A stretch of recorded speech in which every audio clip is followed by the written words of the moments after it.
Welcome to Kenton's videos. Enjoy the video. In this video, I will show how to replace Alternator Nissan Rogue, full guide. Gather tools and safety gear before starting to keep the job smooth and safe. Begin by disconnecting the negative battery cable and letting the system sit for a minute. Next, locate the alternator and inspect the serpentine belt routing so you know where tension will be released. I'll walk you through each step with clear tips to avoid common mistakes and keep your Rogue running well. Start by loosening the serpentine belt tensioner to free the belt from the alternator pulley.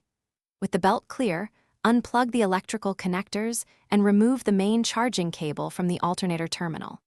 Next, remove the mounting bolts while supporting the alternator to prevent it from dropping.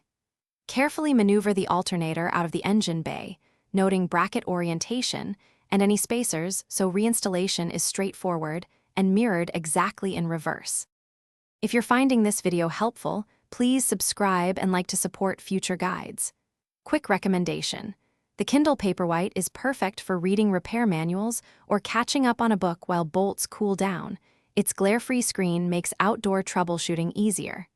Check the description for the Kindle deal and other useful offers I mentioned.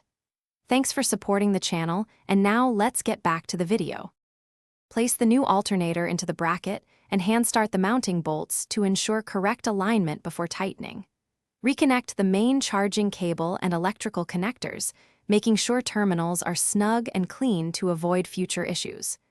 Reinstall the serpentine belt following the routing diagram, then set proper tension and check pulley alignment.